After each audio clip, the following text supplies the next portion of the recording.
ஒரு கைப்பிடி நெல் எடுத்து அப்படியே அந்த வயலில் தூவி விட்டோம்னா முப்போகம் விளையிற மாதிரி ஒரு சின்ன கிராமத்தில் தான் இந்த முருகன் அப்படிங்கிற ஒரு விவசாயி வாழ்ந்துட்டு வந்தார்.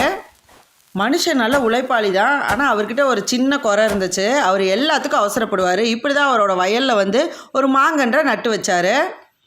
அந்த மாங்கன்னை எப்படி நட்டு வச்சு என்ன மாதிரிலாம் பண்ணணும்னு எல்லாமே கரெக்டாக செஞ்சு தண்ணியும் ஊற்றிட்டு தான் வந்தார். ஆனால் நம்ம ஆளுக்கு தான் அவசரமாச்சே, இந்த மாங்கன்று இன்றைக்கே வளர்ந்து மாங்கு பழத்தை கொடுக்கணும் அப்படின்னு சொல்லிட்டு ரொம்ப எதிர்பார்த்துக்கிட்டு இருந்தவருக்கு அது நடக்காமல் போனதுனால கொஞ்சம் கோவப்பட ஆரம்பிக்கிறாரு. அதே கோவத்தோட என்னடா நம்ம எல்லாம் கரெக்டாக தானே செய்கிறோம், இதையே வளர மாட்டேங்குதுன்னு வேரோடு எடுத்து பார்த்தவர் அடுத்த நாள் அந்த செடி அப்படியே வாட ஆரம்பிச்சுது.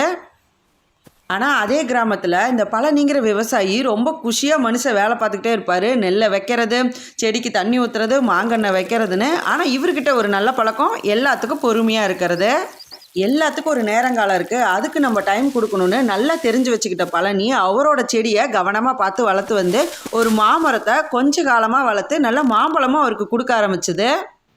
இதெல்லாம் பார்த்துக்கிட்டு இருந்த முருகனுக்கு அப்போ தான் நம்ம என்ன தப்பு செஞ்சுருக்கோம் அப்படின்னு புரியவே ஆரம்பிச்சுது. இதை பார்த்த பழனியும், முருகா எந்த மனுஷனும் தப்பு செய்யாமல் கிடையாது, ஆனால் எல்லாத்துக்குமே ஒரு நேரம் காலம் இருக்குன்னு சொன்னதை கேட்டு அவர்கிட்ட மன்னிப்பு கேட்க ஆரம்பித்தார்.